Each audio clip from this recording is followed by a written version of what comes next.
salaamaaleykum gars yi salaamaaleykum gars yi Serigne Moustapha Sy sakk gàmmu mu def erreur dégg ngeen li wax ci sëñ Mbaye Sy Mansour nee na sëñ Mbaye Sy Mansour na moytu boppam nee na deewoon na ba pare sax fanam demoon na mais dañ koo yërëm ñu indiwaat ko comme si que Serigne Moustapha Sy moom mooy rey nit ñi te yàlla nee na ci alxuraan man rek maa mën a rey man maa mën a dekkil tey wax nga ko ci sa biir wax nee nga yonent bi dafa am ñu nekk màkk tëj seen i buntu ci seen i cantine daal ni bu fi kii jógewul du nu ubbi wala bu fi kii jógewul du liggéey te yonent bi la di wax mel na ñoom ñoo yor bakkanu yonent bi wax nga ko sa biir wax yow yoroo bakkanu sëñ Mbaye Sy Mansour yoroo bakkanu sëñ Mbaye Sy Mansour mënoo koo yóbbu sëñ Mbaye Sy Mansour yàlla na fi yàgg te wër Serigne Babacar Sy Mansour yàlla na fi yàgg te wër bindal leen ma ci commentaire yi Serigne Babacar Sy Mansour yàlla na fi yàgg te wër gàmmu du pour politique gàmmu pour wax yonent bi la waxtaane yàlla jàng alxuraan waaw mais nekk ci gàmmu gi naan diw naroon naa dee dañ koo may sens indiwaat ko mel na yow yaay yàlla yow yaay rayaate déedéet man d'accorduma loolu doo rayaate beneen bi ci def na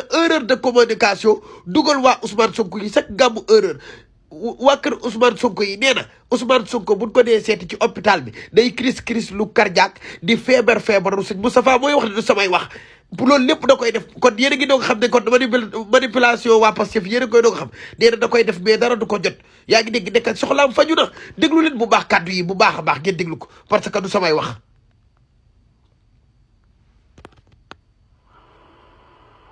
dan nga gis ay nit yu jóg te bokk ci Yewwi Askan Wi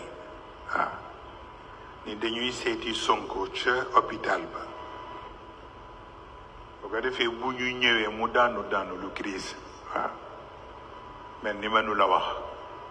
parce que la ko intéressé wax na ko man ba noppi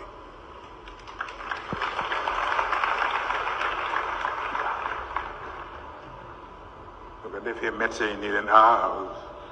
dafa nekk dans le coma foog ngeen may ko ñu daal di jógaat dem fekk moo ci bëgg loolu waaw dégg ngeen wax ji bu baax